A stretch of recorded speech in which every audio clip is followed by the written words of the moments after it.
जय हिंद दोस्तों, उम्मीद करता हूँ आप सब बहुत अच्छे होंगे। अभी रिसेंटली मैंने सोशल मीडिया के ऊपर एक कंट्रोवर्सी देखी जो कि दिलजीत दोसांझ की अपकमिंग मूवी सरदार जी 3 के ट्रेलर को लेकर के थी।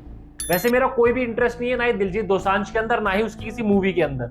बट ये कंट्रोवर्सी काफी ज्यादा बड़ी दिख रही थी और दिलजीत दोसांझ को लगातार ट्रोल किया जा रहा था, इसलिए थोड़ी सी इच्छा हुई इस पूरी कंट्रोवर्सी को समझने की।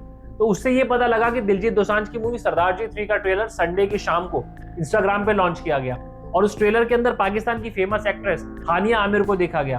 अब हानिया आमिर वही एक्ट्रेस है पाकिस्तान की जिसने ऑपरेशन सिंदूर के बाद में भारत के ऊपर, भारत की सेना के ऊपर और भारत की सरकार के लिए अब शब्दों का इस्तेमाल किया और उसी दौरान भारत सरकार ने हानिया आमिर सहित कई सारे पाकिस्तानी सेलिब्रिटीज के सोशल मीडिया अकाउंट्स को इंडिया में बैन कर दिया था।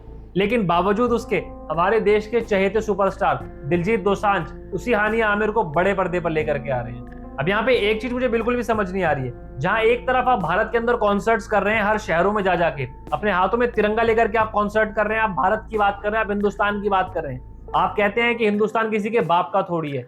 वो समझ में आता है कि आपकी देशभक्ति वहां पर बहुत पीक पे दिखाई देती है, मगर ये समझ में नहीं आता कि उन्हीं कॉन्सर्ट से जो आप पैसा कमाते हैं, उसी भीड़ से आप पैसा जो कमा रहे हैं, जो उनकी मेहनत की कमाई है, उसी पैसे को लगा करके आप एक मूवी बनाते हैं और उस मूवी के अंदर आप पाकिस्तान के लोगों को कास्ट कर लेते हैं। सिर्फ एक नहीं, दो नहीं, बल्कि 3 आर्टिस्ट को आपने कास्ट किया अपनी मूवी के अंदर। तो यहाँ पर आपका देश प्रेम कहाँ चला जाता है, ये डिफरेंस मुझे अभी तक समझ में नहीं आ रहा है और शायद यही कारण है कि आपको बहुत ज्यादा ट्रोल किया जा रहा है सोशल मीडिया के ऊपर। और यार ये ऐसा पहली बार नहीं हुआ है, ये फिल्म इंडस्ट्री का बहुत पुराना पैटर्न है। इनके लिए कोई भी सीमाएं, कोई भी सरहदें मैटर नहीं करती। लोग कहते हैं कि हम लोग इंसानियत की बात करते हैं, हम लोग भाईचारे की बात करते हैं, हम लोग मोहब्बत की बात करते हैं, इसलिए हमारे लिए कोई सरहदें नहीं है। बिल्कुल सही कहा आपने। सरहद सिर्फ और सिर्फ किसान के उस गरीब बच्चे के लिए जो सेना में भर्ती हो जाता है और देश के लिए गोली खाने से पहले 1 मिनट भी नहीं सोचता, देश के लिए शहीद होने से पहले एक कदम भी पीछे नहीं लेता। उनके लिए सारी सीमाएं, उनके लिए सारी सरहदें हैं। लेकिन आपके लिए कोई सीमा नहीं है, आपके लिए कोई सरहदें नहीं है, आपके लिए सब कुछ चलता है।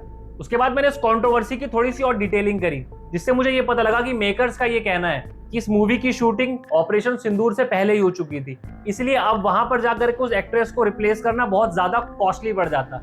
यार आज के जमाने में हमने ऐसी मूवीज भी देखी जो कि पूरी बनकर तैयार है मगर कभी रिलीज नहीं हुई। तो एक कदम पीछे लेना या फिर उस एक्ट्रेस को रिप्लेस कर देना उसी के सीन्स को लेकर के कोई बहुत बड़ा टास्क नहीं था। और रही बात पैसों की, तो यार इंडिया में कॉन्सर्ट्स आपने हर शहर में किए, कितना पैसा आपने कमाया ये शायद मुझे लगता नहीं किसी को बताने की जरूरत होगी इस देश के अंदर। और यार आज पूरी दुनिया देख रही है कि भारत किस सिचुएशन से गुजर रहा है। हम लोग पाकिस्तान के साथ में आमने सामने की लड़ाई लड़ रहे हैं, मगर इस दौरान एक चीज बहुत अच्छी हुई है कि भारत के सभी नागरिक एकजुट होकर के पाकिस्तान के खिलाफ लड़ाई लड़ रहे हैं। मगर इस दौरान कुछ ऐसी चीजों का आने का मतलब ये है कि कहीं ना कहीं थोड़े बहुत डिफरेंसेस आप क्रिएट कर सकते हैं। तो आपको इस चीज को समझने की जरूरत है कि आपके कंटेंट से लोगों पे कितना फर्क पड़ सकता है। आप बहुत बड़ा फैन बेस अपने साथ लेकर के चल रहे हैं। और हाँ यार एक चीज और, मेरा वीडियो बनाने का पर्पस किसी को क्रिटिसाइज करने का बिल्कुल भी नहीं है। अगर किसी को लग रहा है कि मैं क्रिटिसाइज कर रहा हूँ तो आपको लगे, कोई दिक्कत नहीं है, मुझे कोई फर्क नहीं पड़ता। मेरा वीडियो बनाने का पर्पस सिर्फ उन लोगों तक अपनी बात पहुंचाने का है जो इन आर्टिस्ट को, इन सेलिब्रिटीज को, इन स्टार्स को अपना भगवान बना लेते हैं बिना सोचे समझे। आप लोगों को जरूरत है समझने की कि आपके असली हीरोज कौन है। इसलिए मैं एक चीज हमेशा से बोलता हूं कि चूज योर हीरोज वाइजली। अपने हीरोज का चयन बहुत ही सोच समझ के कीजिए।